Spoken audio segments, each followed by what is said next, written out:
अगर कोई स्त्री लगातार आपके मन में बनी रहती है लेकिन कभी खुद आगे बढ़कर संपर्क नहीं करती, तो इसका मतलब साधारण नहीं होता।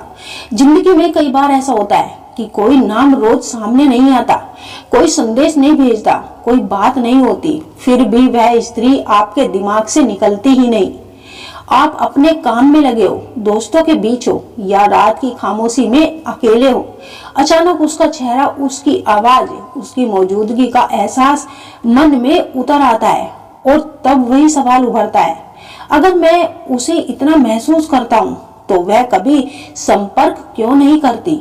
ये सवाल दिखने में आसान लगता है, लेकिन इसके भीतर भावनाएं और मनोविज्ञान की कई परतें छिपी होती है। ये सिर्फ प्रेम या आकर्षण का मामला नहीं होता, बल्कि इसमें मन, डर, आत्मसम्मान, अहम और अंदरूनी संघर्ष सब कुछ शामिल होता है। आइए इसे थोड़ा और गहराई से समझते हैं। सबसे पहले ये समझना बहुत जरूरी है कि मन यूं ही किसी को पकड़कर नहीं बैठता। मनोविज्ञान कहता है कि इंसान का दिमाग उसी व्यक्ति को बार बार याद करता है जिसके साथ कई भावनाएं और अधूरापन जुड़ा होता है। अगर कोई स्त्री बार बार आपके विचारों में आती है तो इसका मतलब है कि उसके साथ कुछ अधूरा रह गया, कुछ कहा नहीं गया, कुछ समझा नहीं गया था, या कुछ ऐसा घटा जिसने मन की पूर्ण विराम नहीं लेने दिया। दिमाग अधूरी कहानी को बार बार दोहराता है। अब सवाल यह है कि वह संपर्क क्यों नहीं करती। इसका ये अर्थ निकल कर आया है कि उसे परवाह नहीं, अक्सर एक भूल होती है। कई बार स्त्री इसलिए संपर्क नहीं करती क्योंकि वह ज्यादा गहराई से महसूस करती है, कम नहीं। जहां पुरुष बात करके हल्का होना चाहता है, वहीं स्त्री कई बार चुप रहकर खुद को संभालती है। उसकी खामोशी कमजोरी नहीं, बल्कि भावनात्मक सुरक्षा का तरीका होती है। कई बार वह खुद से संघर्ष कर रही होती है।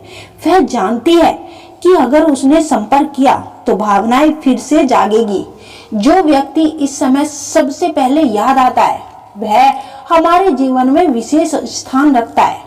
अगर कोई स्त्री रोज सुबह बिना किसी प्रयास के आपके विचारों में आ जाती है तो समझिए वह आपके भावों की जड़ में पहुंच चुकी है। अक्सर लोग इसे आदत कहते हैं। जब कोई स्त्री आपके दिल की गहराई से किसी पुरुष के बारे में सोचती है, उसकी भावना एक प्रकार की प्रार्थना का रूप ले लेती है। ये ऊर्जा ब्रह्मांड तक पहुंचती है और फिर ब्रह्मांड उस पुरुष के जीवन में घटनाक्रम बदलना शुरू कर देता है। कभी ये बदलाव भीतर होते हैं।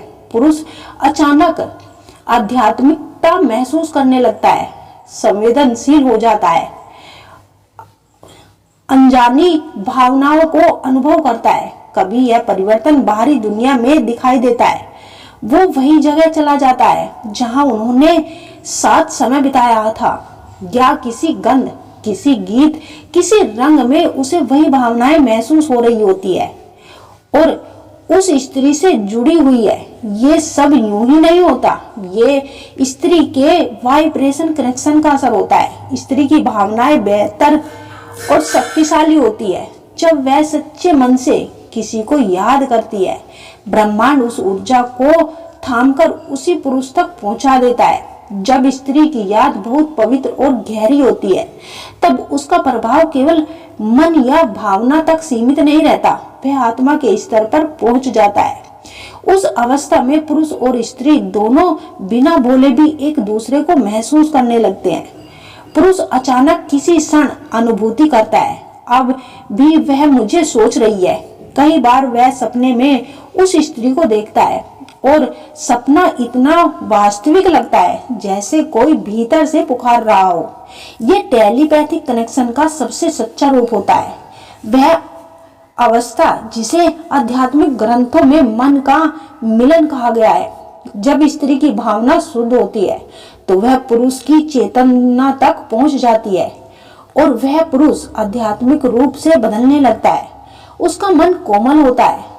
याद कोई साधारण विचार नहीं, एक शक्तिशाली ऊर्जा है। जब कोई स्त्री किसी पुरुष को याद करता है तो केवल सोच नहीं रहती, वो ऊर्जा का एक रूप ले लेती है और मन ही मन एक अजीब सी बेचैनी, एक अजीब सी तड़प का अनुभव होने लगता है।